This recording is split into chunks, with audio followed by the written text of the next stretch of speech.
Internet! My name is Noelle, aka Daddy Satan, and I'm here with... Hi, I'm Juno.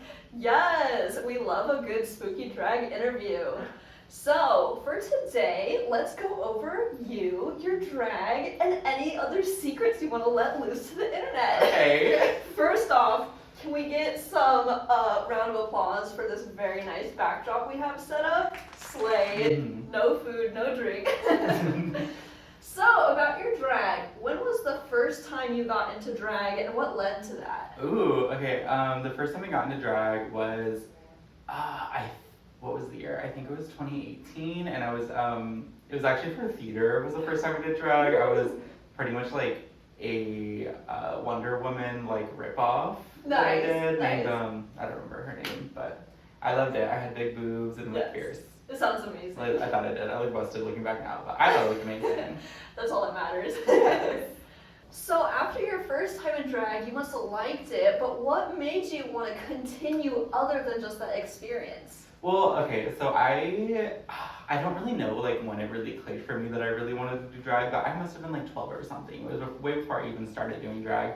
I just remember like something just told me that I just really would like getting into drag, and then I started watching Drag Race, and I told myself, ooh, I'm gonna be like a spooky drag performer, and I'm gonna be the only one that's ever done it ever. And then I like found out about like Dragula, and then like I actually started going out and like seeing other performers, and I'm like, oh well, it's not that original, I guess, but I'll do it. You gotta spread your brand anyway. Exactly, yeah. Tell us about your drag family. Oh, okay, so I do have a super secret drag mom, kind of, sort of, named Asia Consent. Yes! From Dragula season 666, she won. I also have 2 drag kids. I have my first one, Storm, who doesn't perform a lot, but they're really talented, and they like get out whenever they can. And then I have my drag child, Rebornika, from Tucson. Yes. Yes, both very talented. Very amazing. Very proud of both of them. Yes. What is your drag family like to you? Does it help you? Does it encourage you? I would definitely say it encourages me. I think like when I first started adopting people, well by people I mean like Storm and Rebornika, it kind of like clicked in my brain to like, oh my god, if I like walk around looking like ugly and busted, that looks bad on not just me now. So like that really helped push me to like, because listen, I would look at pictures of myself and I'd be like, damn, I would just leave the house in anything. Like I'd be like, oh god, a show, let me throw on like a fucking basketball shorts and like the first blonde wig that I can find. Oh yeah. All of the day. I don't blame you. My first time performing at a bar, I wore sweatpants, but I was poor, so. I remember I wore in sweatpants. I like didn't want to buy tights, so I wore sweat shorts, and I just put a dress over it, but the dress was too short, so you could see the sweat shorts popping out. I love that. That's drag, honey. It was fierce. Also, on top of that, having like Asia Consent be my drag mom, I think after that happened, I started kind of like really being like, oh my god, my mom on Dragula, like, I can't leave the house looking busted. It was just so, like, it was so much like, wait a minute, like, I really, really, really have to like put some time and effort, because that's like been like a recurring issue, is that I will make a look in like a day or two. Like, I think this one I made in 3 days. Nice. Which, like, I think is really cool, but, like, also, I've always told myself, like, if I just sit down and, like, you know, put time into something, I could be so unstoppable. And I think after getting adopted by someone who literally, like, won, like, one of the biggest drag platforms out there, I was like, okay, let me,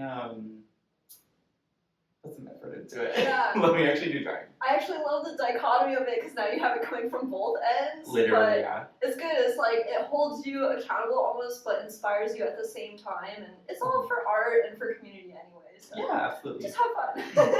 Yeah, at the end of the day, it's just fun. Hell yeah. Tell us about an embarrassing moment you had in drag. Other than the sweat shorts. Let me think of which time I like an embarrassing moment in drag. Oh my god. Okay, so I remember one time at the Queer Arcana, I was doing a number, and I like it was at the point when I was still doing numbers and kind of like forgetting what I was supposed to do. So I don't even remember what I was doing, but I had like my feet in the air and I was like shaking them, and my shoe flung up and like it was no longer on my foot anymore, and then slammed down on the table right next to me, which at that table was Alexander Stryke and their partner at the time. So that was really fucking embarrassing. I love it. Yeah, the video's still out there Oh. on the Christina Faye YouTube channel. Oh, I have to put a link to that. What was Alex's reaction? Oh, they were trying to make sure like I was okay, and like his partner was like, honestly, that kind of helped because I was like dissociating really bad, and it kind of like snapped me back into it, and I was like, okay, well, still very sorry I almost killed you with the shoe. Never will happen again. No biggie. Tell us about a funny moment in drag. So it's not quite as embarrassing, but still makes you laugh. Oh, I have quite a bit of those. I think when I think of funny moments in drag, I think of the time that I held my audience hostage at Ego Death, and I made them watch me and Mikkel perform Shallow like 4 or 5 times in a row. I love that. Yes. I don't really know why we did that. Like it wasn't like a special event or anything. It was just like a random show, and we were like, let's just keep doing it. That's amazing. Yeah, no, and then too many people started leaving, and we were like, okay, wait, maybe let's stop. I think we're annoying people. Nice, I love that. The first time I saw y'all do that, the night before, my parents had shown me the Lady Gaga video on YouTube, and I don't really watch dramas. I'm not into pop music, so I'm just like, oh, okay, this is nice. But then I saw your version, I filmed it and sent it to my parents. They were like, what the fuck? You know, the funny thing is, I'm doing that number tonight too. Yes! I just bought my ticket. Here, it's okay. I'm like dead last, just so you know. Oh, I know. Okay, cool. That was me last time, and I was like, when do I go on? I don't mind it, but like the day of, people message me being like, oh, when do you go on? And I'm like, oh, like 4 o'clock in the morning. Nice, yeah. It's not bad, except for when I work at 7 a.m. Yeah. That's rough. Yeah. And also have to drive 4 hours to Prescott. Oh my god. Yeah, how's living in Prescott? I love it, actually. Well, it's good and bad. I love the weather and Fierce. all of the nature and my little community that I have. Okay. However, it is so hard to get drag gigs going on there. Like, I've emailed probably 60 businesses, gotten maybe 5 responses. 2 of them were no, 3 of them were maybe or yes. But even with the yeses, I'm still having to like either fight policies that they have in their lease agreement or something. So it's really difficult getting that going, but I know it'll happen eventually, so it'll be good. Fierce. But it's a lot of work right now. I bet, yeah, Prescott, like, I've known a couple of other people that live in Prescott, and I know Dee Alexander also did a couple gigs out in Prescott, and like, there was pretty much, I only really know like of the one show that ever happened in Prescott, and it no longer happens anymore. Yes, actually next weekend there's a Pride show happening there. Oh, fierce. But this group that does it, they're called House of Hues, and they're a non-profit, and they kind of run it like theater shows, so it's very different than the shows in Phoenix, which is interesting coming from the Phoenix area. Yes. Okay, shit, no farting. So other than that, I think like 2 or 3 years ago, they had the Proud Boys show up at the show. So it's hard, like, being in a small town, but it's not that much different than the rest of Arizona, with it being so red anyway. But, oh well, Daddy Satan's here, so I'm gonna change shit now. Sure, it's okay, I love that. Yes. What does drag mean to you? Why do you do it? Ooh, I think drag means a lot of things to me. I think drag is, what it means to me is definitely like a big emphasis on the community aspect of it. I was definitely, not to sound all like whimsical about it, but I was definitely very lost before I started doing drag as far as like the people around me, and I think doing drag I found a lot of people who I can relate to. I was able to like, you know, come to terms with my transness. I don't really think because of my drag, but because of the people that I did drag with. Oh yeah. And as far as like what my drag means to me, I just really love monster making is a big part of it. I also think that my drag definitely started out as like a self-portrait of how I was viewing myself. Like, you can definitely tell, like, before coming out as trans, it was a lot more monstrous and disgusting and grotesque, and afterwards, and it's like very like subconscious, it got very much like, I don't want to say polished, because I'm always like, I'm just a messy person that's never gonna leave me, but like it definitely started to become more like what's the word I'm thinking of, you know, it wasn't all just like blood and guts and just like slapping shit onto each other, because that's kind of how I felt at the moment. It was very much like a garment that like is put together, and I put effort into it because I wasn't putting effort into myself. If that makes sense? Yeah. I love that. Yes. I have had a similar experience almost, like, I was very much shamed for being masculine as a woman, and being in this community and being celebrated for it is like, oh, I can actually do this on the daily, and if people don't like it, fuck them, because I have so many people that love me for that. Literally. And also, I surrounded myself with so many queer people with like drag, and also working at a piercing shop, that now that I'm not working there and I'm working around straight people, it is a culture shock. It is a culture shock. I'm like, wow, like not everyone is like gay. Yeah, not everyone is gay, but also not like I can't just like speak so freely to everyone. Like I can't just like I have to like straight it up for people. Like, Yes, it's crazy. yes, that internet meme that's like, when you go out and you forget straight people exist, and it's like, oh damn, it's literally me. Yes, yes. What has been your favorite gig to date? Oh, definitely Ego Death, which is my show. Of course. I love Ego Death. It's like, it's very much what the name is. It's and also everything that I love about drag. It's like a community coming together. We all just kind of do whatever the fuck we want. We're celebrated for it. It's been going on for like almost 3 years now. Actually, unfortunately, I'm gonna be stopping doing it in December because I moved to LA in August. What? Yeah, wait, I posted about my story. You didn't see? No, I didn't see that. Yeah, I know. I'm moving to LA in August, and so I'm gonna be coming down for like a couple of months. And then after December, it's gonna be Mickle and a secret third party who has not been decided but has been discussed. Oh my goodness, I'm like so sad and excited for you all at the same time. It's really emotional. I know, it's gonna be really sad for my last one because it's also my birthday show too, and my whole drag family's in the show. Oh my god, It's gonna be a lot. So bittersweet. We're all gonna cry. Literally, yeah. Do you want to talk about your move to LA? Yeah, sure. Yeah. Yeah, I am moving with my sister Noxxia Datura. Wow. Yes. I knew this shit. Yeah, no, love her. She came down to Arizona in like December for Ego Death.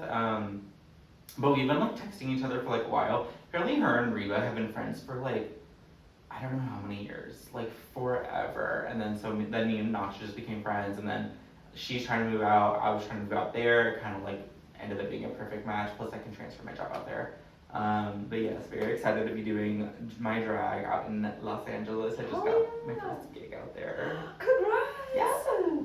I don't really know anything about scenes other than Arizona. Is there a good spooky scene over there, do you know? Here's my thing. Arizona, from what I have noticed, just like traveling, Arizona has always been like the, what's the word I'm thinking of? Central hub. Yeah, the central hub of just like spooky drag. We have the most amount of spooky drag. We have the most amount of clubs to perform in. We have the most amount of just drag performers in general. That's like totally not true, but like to my perspective, we just have a shit ton of drag. We're actually the best. No one else even comes close. Well, here's my thing, and my good sister Astrud Aurelia, I think, put it best. Arizona has so much drag, and it's such a good place to start out and be ugly, and then like transfer out to somewhere else once you're like kind of good at it. What does that say about us? Oh my god. Listen, no, it's okay. Everyone just, because here's my thing too, is like traveling to other like drag scenes, I'll like notice how like upped it is and like their drag scene, but like Arizona is such an accepted community, which like is amazing, but also like if you want to grow, there are certain like, there's a lot of good in that, but then there's also a point where like, I think for me personally, I think I am not being pushed enough, so I'm leaving to push myself with my drag. Yeah. I've definitely noticed like the ones that get pushed are the very Lady Gaga, Kiki, ooh la la ones. Yeah. So. Like me.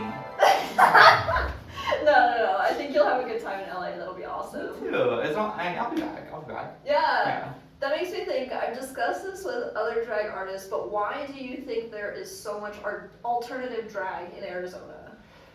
I think part of it is honestly Dragula having like a shit ton of like alt drag artists on it, which like I would really, really hate to credit that to a TV show, but like I genuinely can't think of another reason.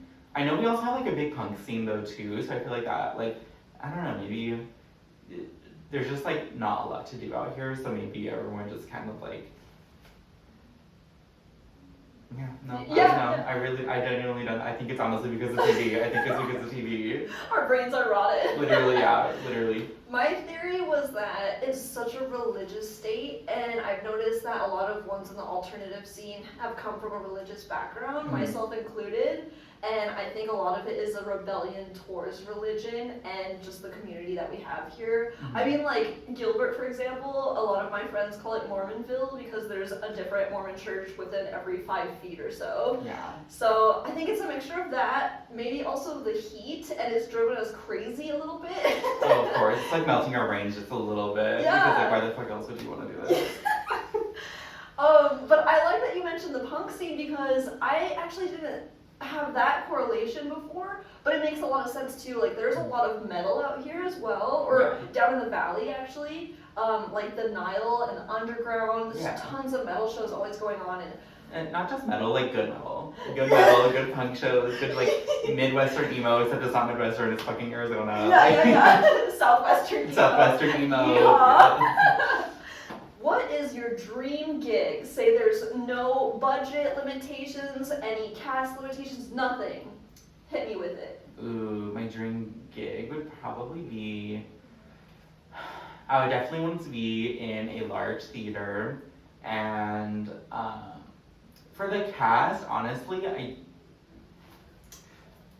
I've never thought about the cast before, but I've definitely thought about if I like did not have any budget limitations, I would come out with the largest, most ridiculous costume you had ever seen. Like, oh my god, like I'd want to come out as like a fucking tank or something, like just like insane. Like, have you ever seen Tetsuo the Iron Man? No. There's a giant dick tank at the end because he like basically is turning into metal, and then he's also coming to terms with his queerness, and then that like turns into him turning into a giant penis tank. I love that. Yeah. It's something like that, like something insane. Amazing. Yeah. How did you get your drag name? Oh, the movie. Yeah. The movie. It was the movie. I really, really liked the movie Juno. I had like tossed around a couple of other stuff too, like, cause I like the name Juno, but then I was like, how stupid would it be if I had a drag name based on like Junie B. Jones or like something like dumb. But then I was like, just Juno. I did change it to Creep for like a month because I was like, I feel like that's more me. And then I was like, no, Juno's so clowny. Like, I don't like, aside from the movie, it's just so like, I feel like the name kind of goes like this, if that makes sense. You know what I mean? Yeah. Yeah. Yeah. It has vibes. Yes. Yes. What's your favorite scene of that movie? I've never seen it before. Ooh,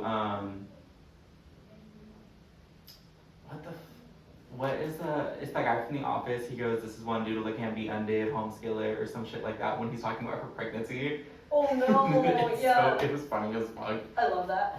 Which also that movie, also, watching it back, like, the dad in that movie is fucking weird. Like, there was like, I don't think he meant to have a relationship with Juno, but I'm also just like, you're like a 30-year-old man, and this is like a 16, 17-year-old girl, like, maybe stop having her over at your house, like, it's a little strange. That is creepy. Yeah.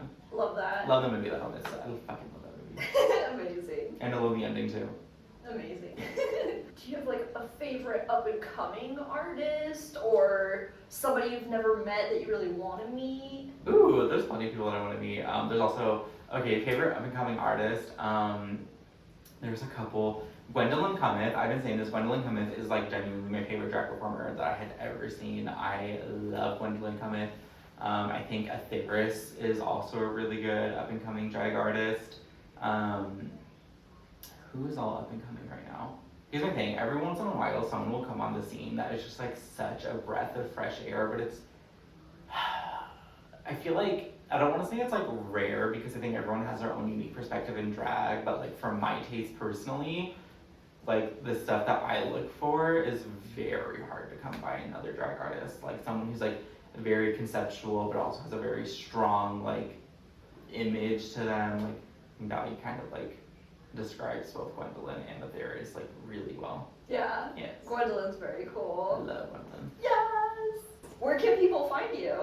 You can find me, there's a couple of different places you can find me. Instagram, TikTok, Blue Sky, sometimes X, I don't really use it anymore. But you can find me at the Juniverse, TheJunoverse. I also have my own podcast on Spotify, which is called Screams and Queens, Kings, and Things, which we review horror movies, talk about the queerness. We are also going to be talking about the new King of Drag series. Ooh, nice. Yeah, we just recorded our reaction episode to the promo looks, and then we're going to be doing each episode with, it's going to be me and Gwendolin, and then also sometimes Joe Baby. Oh, I love that. Yes. Love them. Or as they like to be called on the podcast, Dolan, which is their drag king persona. Perfect. Yes. Well, thanks for joining us, Internet. It's been so much fun on this interview with Juno. Catch us on the next one. Otherwise, catch Juno either at Ego Death or tonight at, you're totally not going to see this. Queer Goth Night. Yeah. Also, the Queer Arcana on every third Wednesday. Hell yeah. Next 2 months. Yes, make sure to follow them so you can see all the deets. Bye. Internet. How thin are these windows? Can I hear us? She's looking at me